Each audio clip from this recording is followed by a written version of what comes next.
Revenue department, irrigation department వచ్చి ఫిజికల్గా కొలవండి, అక్కడ మెజర్ చేయండి, ఈ రికార్డులన్నీ పరిశీలించండి.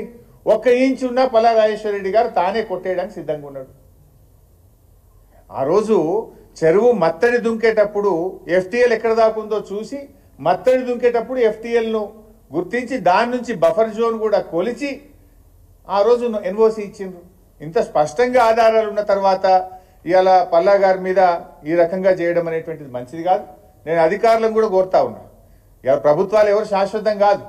మీరు అత్యుత్సాహంగా బురద జల్లడం చేయకండి. నిజంగా ఉంటే చేయండి. మేమేమి హైడ్రాకు వ్యతిరేకం కాదు. అక్రమ కట్టడాలను ఖచ్చితంగా కొట్టాల్సిందే, దాన్ని మేమేం సమర్థించం.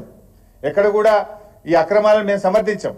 కానీ టార్గెటెడ్గా పొలిటికల్గా రాజకీయ ప్రేరితమైనటువంటి దాంట్లో అధికారులు అత్యుత్సాహాన్ని ప్రదర్శించొద్దు. దయచేసి డాక్యుమెంట్స్ అన్ని పరిశీలించండి, న్యాయాన్ని గుర్తించండి. అన్నీ చేసిన తర్వాత నోటీస్ ఇచ్చి పద్ధతిలో చేయండి ఏదైనా చేస్తే. కానీ అధికారం ఉంది కదా అని, వాళ్ళు చెప్పింది కదా అని రాత్రికి రాత్రి చేసి బుల్డోజింగ్ పద్ధతిని చేయకూడదని చెప్పి మేము అధికారులకు కూడా ఈ సందర్భంగా చెప్తా ఉన్నాం. ఎందుకంటే రాజకీయంగా అంటే పల్లా రాజేశ్వర రెడ్డి గారు కొట్లాడటం, బీఆర్ఎస్ పార్టీ మేము అందరం కొట్లాడటం. కానీ రాజకీయంగా ఉన్నటువంటి కక్షను అటు విద్యా సంస్థల మీదనో ఆసుపత్రుల మీదనో మనం చేయడం సరియైంది కాదు. రాజకీయ కక్షలకు ఆసుపత్రులు, విద్యా సంస్థలు కేంద్రం కాకూడదు అని చెప్పి నేను ఈ సందర్భంగా ప్రభుత్వానికి తెలియజేస్తా ఉన్నా. ఎందుకంటే ఇక్కడ ఇంకో విషయం కూడా ఉంది. ఇప్పుడు ఇది ఒక్క విషయమే కాదు, ఇంత స్పష్టంగా కనబడుతుందంటే రాజేశ్వర రెడ్డి గారి మీద 6 కేసులు పెట్టిండ్రు ఆ కుటుంబం మీద. ఆ కేసులు కూడా ఎట్లంటే అసెంబ్లీ ఎలక్షన్స్ అప్పుడట రాజేశ్వర రెడ్డి గారు కండువా వేసుకొని పోలింగ్ కేంద్రంలోకి పోయిండ్రని కేసు పెట్టిండ్రు. ఎప్పుడు పెట్టిండ్రు కేసు? ఎలక్షన్ అయిపోయినాక 6 నెలలకు పెట్టిండ్రు. రూల్స్ ఏముంటాయంటే ఎలక్షన్కి సంబంధించిన కేసులు ఏదైనా ఉంటే 3 నెలల లోపలనే పెట్టాలి. పెడితే కూడా అది ఎలక్షన్ ఆఫీసర్లో అధికారులో పెట్టాలి. రాజేశ్వర రెడ్డి గారి చేతిలో ఓడిపోయిన వ్యక్తి 6 నెలల తర్వాత దరఖాస్తు ఇస్తాడు, దాని మీద కేసు రిజిస్టర్ చేస్తాడు. ఇట్లా ఈ రకమైనటువంటి అక్రమ కేసులు ఆయన మీద ఒక 6 కేసులు పెట్టిండ్రు. అంతేకాకుండా ఈ రాష్ట్రంలో మరో దుర్మార్గమైనటువంటి విషయం ఏంటంటే కేవలం మా పార్టీ ఎమ్మెల్యేలు పల్లా రాజేశ్వర రెడ్డి గారు, మరి రాజశేఖర్ రెడ్డి గారు, మల్లారెడ్డి గారు, వారి తమ్ముడు, ఈ 4-5 కాలేజీలు తప్ప రాష్ట్రంలోని అన్ని ఇంజనీరింగ్ కాలేజీలకు సీట్లు పెంచిండ్రు. 99% కాలేజీలకు సీట్లు పెంచిండ్రు. ఒక్క 4 టార్గెట్ చేసిండ్రు. ఎవరు? వాళ్ళు మా బీఆర్ఎస్ ఎమ్మెల్యేలు.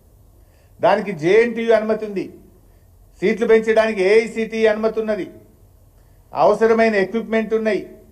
ఈవెన్ హైకోర్టు కూడా డైరెక్షన్ ఇచ్చింది.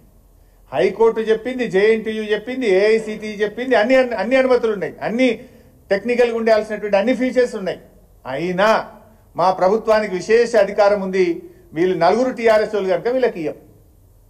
కేవలం టీఆర్ఎస్ ఎమ్మెల్యేలు కనుక మిగతా అందరికి ఇచ్చి 99% కాలేజీలకు ఇచ్చి 1% కేవలం మా పల్లా రాజేశ్వర రెడ్డి గారు, మరి రాజశేఖర్ రెడ్డి గారు, మల్లారెడ్డి గారి కాలేజీలను టార్గెట్ చేసి వీళ్ళ కాలేజీలకు మాత్రమే సీట్లు పెంచడానికి అనుమతి ఇవ్వలేదు. పైగా తగ్గించింది, ఇంకా పెంచడం విడిచిపెట్టాడు, తగ్గించింది. అంటే దీన్ని బట్టి ఒక్క ఉదాహరణ కాదు, మీరు చూస్తే కేసులు పెట్టడం కానీ, ఇంజనీరింగ్ కాలేజీలలో సీట్లు తగ్గించడం కానీ, ఇవాళ ఎఫ్టీఎల్ పేరు మీద హైడ్రామా పేరిట ఇవాళ కాలేజీలను కూల్చివేసి ఆసుపత్రులను కూల్చివేసేటువంటి కుట్రలు కూడా జరుగుతూ ఉన్నాయి. రాజేశ్వర రెడ్డి గారు అన్ని అనుమతులు చూపించినాం కదా. నాలా కన్వర్షన్ ఉంది, ఇరిగేషన్ పర్మిషన్ ఉంది, district high level committee permission ఉంది, హెచ్ఎండిఏ పర్మిషన్ ఉంది.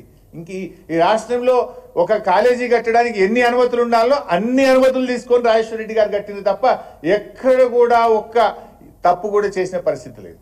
కానీ మీరు ఇవాళ అధికారాన్ని అడ్డం పెట్టుకొని రాజకీయ పరంగా ఇవాళ కక్ష సాధింపు చర్యలకు పాల్పడడం మంచిది కాదు.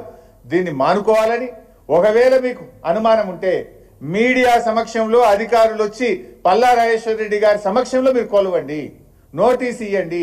దెన్ ఏదైనా 1 ఇంచ్ ఉన్న రాజేశ్వర రెడ్డి గారికి కొట్టుకోవడానికి సిద్ధంగా ఉన్నారు. కానీ మీరు రాత్రి వస్తే అక్కడ ఏముంటుంది? Medical college. అది మెడికల్ కాలేజీలో చాలా కాస్ట్లీ ఎక్విప్మెంట్ ఉంటాయి. ఈవెన్ పిల్లలకు నేర్చుకోవడానికి డెడ్ బాడీస్ కూడా ఉంటాయి అక్కడ. ఆ పిల్లలకు ఎన్నో వసతులు, ఏర్పాట్లు, చాలా ఎక్విప్మెంట్. నువ్వు రాత్రి వచ్చి వాటి అన్నింటినీ అట్లే కొట్టేస్తే రేపు ఏమైతుంది? ఆ పిల్లల భవిష్యత్తు ఏంది? అక్కడ ఉన్నటువంటి ఆస్తుల భవిష్యత్తు ఏంది? దాని సంగతి ఏంది? అంటే వీళ్ళు ఏంటంటే ఉద్దేశపూర్వకంగా ఇబ్బంది పెట్టాలనేటువంటి ఒక ప్రయత్నానికి పాల్పడుతున్నారు కనుక ప్రజలకు ఈ విషయం తెలవాలి కనుక, ఈ కుట్ర ప్రజలకు అర్థం కావాలి కనుక, అధికారులు కూడా అర్థం చేసుకోవాలని, ప్రభుత్వం కూడా ఈ కక్ష సాధింపు చర్యలు మానుకోవాలని చెప్పి మేము చెప్తా ఉన్నాం.